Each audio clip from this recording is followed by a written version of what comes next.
আল্লাহ, মৃত্যুর পরে যে আবার জীবিত হইতে হবে এটা তো আমি শুনি নাই।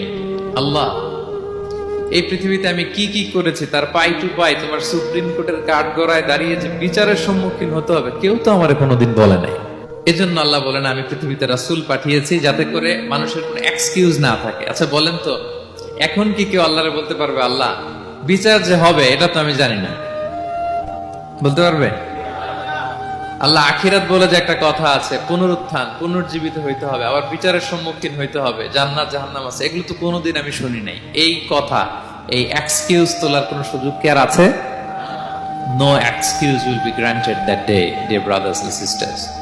সেদিন কোনো এক্সকিউজ আল্লাহ তাআলা গ্রহণ করবেন না, কারণ আল্লাহ তাআলা রাসূলদেরকে প্রেরণ করেছেন, তারা আমাদেরকে বিস্তর বর্ণনা করে জানিয়ে গিয়েছে। এবং কেন রাসূলদেরকে প্রেরণ করেছেন? আল্লাহ বলেন যে দুইটা প্রাইম রেসপন্সিবিলিটি দিয়ে আমি রাসূলদেরকে প্রেরণ করেছি। এক নাম্বার মুবাশশিরিন, তারা সুসংবাদদাতা।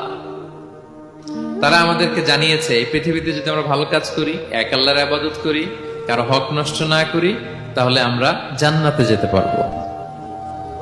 জান্নাতের সুসংবাদ তারা দেন। They are the bearer of glad tidings, they are the bearer of paradise, তারা জান্নাতের সুসংবাদদাতা। রাসূলদের দুই নাম্বার প্রাইম রেসপন্সিবিলিটি হচ্ছে মুনজিরিন, তারা সতর্ককারী। তারা আমাদেরকে এই মর্মে সতর্ক করেছেন যে পৃথিবীতে যদি আল্লাহর ইবাদত না করে শিরক করো, বেদাত করো, এই পৃথিবীর বুকে যদি ফাসাদ করো, যদি সীমা লঙ্ঘন করো, যদি অন্যের অধিকার নষ্ট করো, তাহলে তোমাদেরকে জাহান্নামের আযাব ভোগ করতে হবে, ঠিক কিনা? তাহলে দুইটা প্রাইম রেসপন্সিবিলিটি। রাসূলরা হচ্ছেন মুবাশশিরিন, সুসংবাদদাতা, জান্নাতের সুসংবাদ দিয়েছেন। তারা ভালো কাজ করলে জান্নাতে যাওয়া যাবে। পাশাপাশি তারা হচ্ছেন সতর্ককারী। কিসের সতর্ককারী? জাহান্নামের ব্যাপারে সতর্ককারী। এই পৃথিবীতে ফাসাদ করলে, আল্লাহ তাআলার অবাধ্য হলে জাহান্নামে যেতে হবে। এবং রাসূল পাঠানোর মধ্য দিয়ে আল্লাহ তাআলা এক্সকিউজ দেওয়ার সুযোগ বন্ধ করে দিয়েছেন। কোন এক্সকিউজ আর দেয়া চলবে না।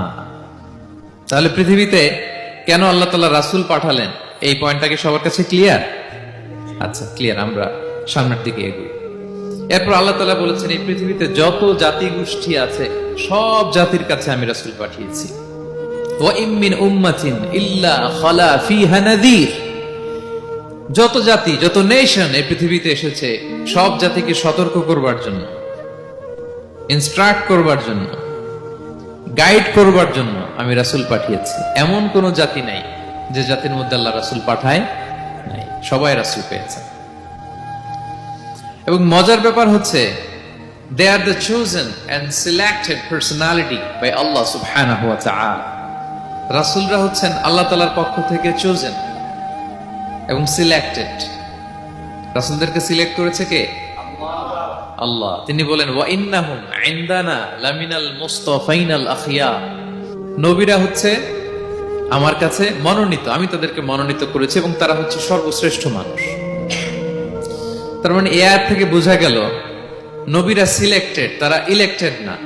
ইলেকশন করে নবী হওয়া যায় না, নবী সিলেক্টেড এর মাধ্যমে হইতে হয়, সিলেকশনের মাধ্যমে। আর সিলেক্ট করেন কে?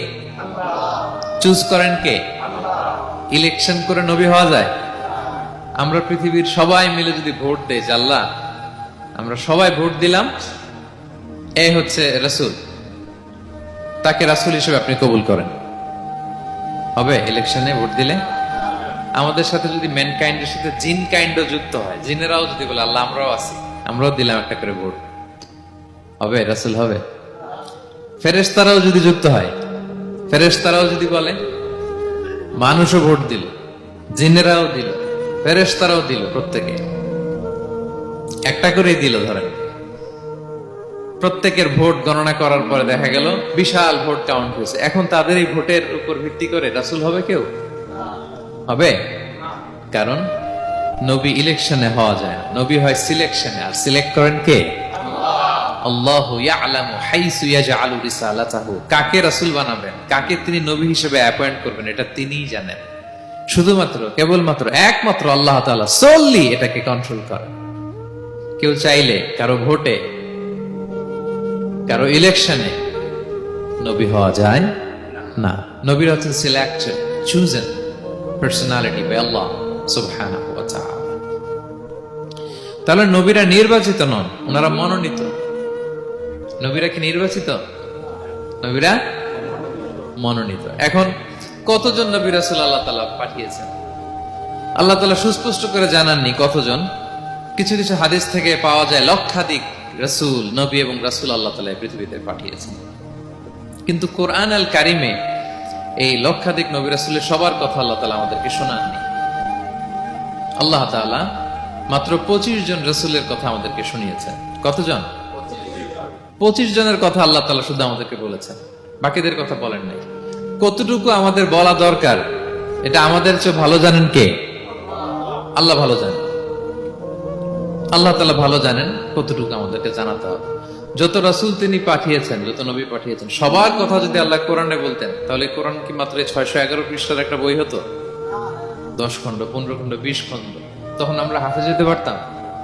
হ্যাঁ, আমরা হাফেজ তরিকুল ইসলাম পাইতাম তখন? হ্যাঁ, তাকরিম পাইতাম? তখন তো হাফেজ হওয়া যেত না। এটা যদি 15 খণ্ড 20 খণ্ডের বিশাল ভলিউম হয়, হাফেজ হওয়া যেত না। এজন্য আল্লাহ তাআলা সব নবীদের কথা আমাদেরকে শোনায় নাই, মাত্র 25 জন নবীর কথা কোরআনে আল্লাহ শুনিয়েছেন। কতজন? আল্লাহ বলেন রুসুলান কদ কসাসনাহুম আলাইকা মিন ক্বাবলু ওয়া রুসুলান লাম নাকসুসহুম আলাইক। নবী হে, অনেক রাসূলের কথা আপনাকে শুনিয়েছি, আবার অনেক রাসূলের কথা আমি শোনাইনি। যাদের কথা শোনানোর প্রয়োজন মনে করেছি তাদের কথাই আমি শুনিয়েছি। তাহলে আমরা বুঝলাম কোরআনে বর্ণিত হয়েছে কয়জন নবী রাসূলের নাম? সবাই বলবেন আওয়াজ করে, কয়জন? 25 জন। এবং এই 25 জন নবীর মধ্য থেকে 6 জনের নামে আল্লাহ 6টা সূরা ডেডিকেট করেছেন কোরআনে। 6টা সূরা উৎসর্গ করেছেন। সূরা ইউনুস, সূরা ইউসুফ, সূরা ইব্রাহিম, সূরা মুহাম্মদ, সূরা নূহ, সূরা হুদ। 6 জন নবী। কয়জন নবী? 6 নবীর নামে আল্লাহ তাআলা 6টা সূরা ডেডিকেট করেছেন। এবং এই যত নবী আল্লাহ তাআলা পাঠিয়েছেন সব নবীর উপর ঈমান আনা আবশ্যক। It's compulsory to believe in every messenger sent by Allah subhanahu wa ta'ala. To validate our faith, আমাদের ঈমানটাকে প্রিজার্ভ করার জন্য সব নবীর উপর আমাদের ঈমান আনতে হবে। সব নবী। আমরা যে ঈমান আনি, ঈমানে মুফাসসাল, যেখানে 7টা বিষয়ের উপর বিস্তারিত ঈমানের যে ঘোষণা আমরা দেই। আমরা তো বলি যে ঈমানে একটা মুজমাল আর একটা কি মুফাসসাল। ঈমানে মুফাসসালে 7টা বিষয়ের প্রতি ঈমান আনতে হয়। আমানতু বিল্লাহি ওয়া মালাইকাতিহি ওয়া কুতুবিহি, তারপরে ওয়া রুসুলিহি। পাইছেন? ওয়াল ইয়াউমিল আখিরি ওয়া বিল কদরি খাইরিহি ওয়া শাররিহি মিনাল্লাহি তাআলা ওয়াল বা'সি বা'দাল মাউত। এই 7টা বিষয়ের উপর বিস্তর ঈমান আমাদেরকে আনতে হয়। এই 7টার মধ্যে রাসূলদের ব্যাপার আছে না নাই? রাসূলদের উপর ঈমান আনতে হবে। যদি না আনি তাহলে আরকানুল ঈমান পূর্ণ হলো না, আমার ঈমান পরিপূর্ণ হবে না। তাহলে রাসূলদের উপর পূর্ণাঙ্গ ঈমান আনা এটা আবশ্যক। এবং এই সকল নবী এবং রাসূলদের একটাই ধর্ম ছিল। ধর্মটার নাম কি? সবাই বলুন, কি নাম? সবার একটাই ধর্ম। সব নবীর একটাই ধর্ম। কারণ আল্লাহর কাছে মনোনীত ধর্ম কয়টা? একটা। ইন্নাদ দীনা ইনদাল্লাহিল ইসলাম। আল্লাহর কাছে মনোনীত একটাই ধর্ম, সেটা হচ্ছে ইসলাম। এই যে ইহুদি বলে, নাসারা বলে, এগুলো ধর্ম না। এগুলো বংশ, গোষ্ঠী, জাতির নাম অনুসারে নামকরণ করা হয়েছে। যেমন নাসারা এসেছে, ঈসা আলাইহিস সালামের মা মারিয়াম ফিলিস্তিনের নাসিরিয়া শহরে জন্মগ্রহণ করেছেন। নাসিরিয়া, ওইখান থেকে আসছেন নাসারা। ইয়াকুব আলাইহিস সালামের 10 ছেলে, এই 10 ছেলের মধ্যে থেকে এক ছেলের নাম হচ্ছে ইয়াহুদা। এই ইয়াহুদা থেকে এসেছে ইহুদি। কিন্তু সব নবীর ধর্ম একটা। আওয়াজ করে বলুন তো সবাই, সেটা কি? ইসলাম। সবার ধর্ম একটা ছিল, ইসলাম। বিষ্ণু ইসলাম বলেন ওয়াল আম্বিয়াউ ইখওয়াতুন লিআল্লাতিন। সেই বুখারীর বর্ণনা, নবীগণ হচ্ছে একে অন্যের বৈমাত্রেয় ভাইয়ের মতো। বৈমাত্রেয় ভাই মানে মা ভিন্ন কিন্তু বাবা এক, এরকম হয় না? ধরেন আমার বাবা যদি একাধিক বিয়ে করে, তো প্রত্যেক স্ত্রী গর্ভে যদি সন্তান আসে, তো আমরা সবাই তো ভাই, কি বলেন? কিন্তু মা ভিন্ন। মা কি? তবে বাবা এক। নবীদের দৃষ্টান্তটা এরকম। আল আম্বিয়া ও ইখওয়াতুন লিআল্লাহ।